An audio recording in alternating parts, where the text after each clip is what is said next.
अऊज़ु बिल्लाहि मिनश शैतानिर रजीम बिस्मिल्लाहिर रहमानिर रहीम नहमदुहु व नुसल्ली अला रसूलिल करीम अम्मा बाद। अल्लाहुम्मा सल्लि अला मुहम्मद व अला आलि मुहम्मद कमा सल्लैता अला इब्राहीम व अला आलि इब्राहीम इन्नका हमीदुम मजीद। अल्लाहुम्मा बारिक अला मुहम्मद व अला आलि मुहम्मद कमा बारकता अला इब्राहीम व अला आलि इब्राहीम इन्नका हमीदुम मजीद। मेरे अज़ीज़ नाज़रीन और मेरे प्यारे दोस्तों और मेरी प्यारी बहनों और भाइयों, अस्सलाम वालेकुम। आज मैं जिस बारे में आपको जानकारी दूंगी उस मौजू का नाम है गुनाह एक निजासत के मानिंद है। गुनाह मतलब जो गुनाह होते हैं वो निजासत का मतलब होता है गंदगी यानी या नापाकी कह सकते हैं। तो गुनाह क्या है? एक गंदगी या नापाकी की तरह है। गुनाह बातनी एतबार से निजासत की मानिंद होता है। गुनाह क्या होता है? बातनी एतबार से यानी अंदरूनी, बातिन मतलब अंदर, यानी बातनी एतबार से यानी अंदरूनी एतबार से नापाकी के मानिंद होता है।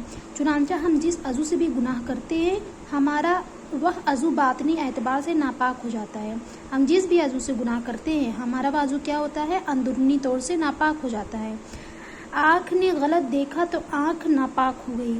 आँख ने गलत देखा तो आँख नापाक हो गई। ज़बान ने झूठ बोला तो ज़बान नापाक हो गई। कान ने गीबत सुनी तो कान नापाक हो गए। हाथ ने चोरी किए तो हाथ नापाक हो गए। पाँव से गलत काम के लिए चल कर गए तो पाँव नापाक हो गए। शर्मगाह से बदकारी की तो शर्मगाह नापाक हो गई। लेकिन अगर सरापा गुनाहों में मुब्तला होकर भी तौबा ताइब हो जाएगा तो अल्लाह जल शाना उसको भी पाक फरमा देंगे। लेकिन कोई इंसान है जो बहुत गुनाहगार है, यानी उसने अपने अंदर बहुत ज़्यादा नापाकी लगा ली है, बहुत गुनाह क्या निजासत यानी नापाकी के मानिंद, वो क्या है? बहुत नजस हो गया है। लेकिन वो अल्लाह ताला से तौबा हो जाए, बहुत रो रो कर तौबा अल्लाह ताला के सामने करे, गिड़ा गिड़ा कर तौबा करे तो अल्लाह ताला क्या करते हैं? उसके गुनाहों से उसे पाक फरमा देते हैं। आगे जो है गुनाहों की बदबू। गुनाहों की बदबू, निजासत के अंदर बदबू होती है, जो नापाकी होती है उसके अंदर क्या होती है? बदबू होती है। लिहाजा इंसान जिन आज़ा से गुनाह करता है वो आज़ा बातनी तौर पर उससे बदबू आती है, यानी अंदरूनी तौर पर उन आज़ा से क्या आती है? बदबू। हदीस पाक में आया है कि इंसान जब झूठ बोलता है तो उसके मुंह से बदबू आती है। हदीस पाक में क्या आता है कि इंसान जब झूठ बोलता है तो उसके मुंह से बदबू आती है, हत्ता कि फरिश्ते उससे तकलीफ महसूस करते हैं और इस बंदे से दूर चले जाते हैं। ये एक बहुत ही मशहूर हदीस है। ज़्यादातर लोग तो इसके बारे में जानते हैं कि इंसान जब झूठ बोलता है तो क्या होता है? फरिश्ते उससे बहुत तकलीफ महसूस करते हैं उसकी ज़बान की बदबू से और उससे दूर चले जाते हैं कि इंसान क्या है? झूठ बोल रहा है, इसके मुँह से बदबू आ रही है। एक हदीस में आया कि जब आदमी की वफ़ात का वक्त करीब आता है तो मलकुल मौत के साथ आने वाले दूसरे फरिश्ते उस आदमी के आज़ा को सूंघते हैं। यानी जब इंसान की जो होता है वफ़ात का वक्त करीब आ जाता है तो मलकुल मौत आते हैं, जान निकालने से पहले उसके और उनके साथ जो दूसरे फरिश्ते होते हैं मलकुल मौत के साथ, वो भी उनके आज़ा को, यानी जिस इंसान की रूह कब्ज़ करनी होती है उसके आज़ा को सूंघते हैं। जिन जिन आज़ा से उसने गुनाह किए होते हैं उन आज़ा से उनको बदबू महसूस होती है। जिस तरह बच्चे हुए खानों को सूंघकर औरतें पता लगा लेती हैं कि ये ठीक है या ख़राब, अगर इनमें गुनाहों की बदबू होती है तो उन्हें पता चल जाता है और वह इस बंदे की पिटाई शुरू कर देते हैं। और जो तौबा ताइब होने वाला नेकुकार इंसान होता है उसके आज़ा गुनाहों से पाक होते हैं, लिहाजा इनसे बदबू महसूस नहीं होती। तो गुनाहों की बदबू सिर्फ दुनियावी ज़िंदगी में और मौत के वक्त फरिश्तों को महसूस नहीं होती, बल्कि जहन्नुम में जाने के बाद भी इनके आज़ा से बदबू महसूस होगी। यानी जब इंसान जहन्नुम में चला जाएगा अपने गुनाहों के इवज़ तो इससे क्या होगा कि उन आज़ा से बहुत बदबू महसूस होगी।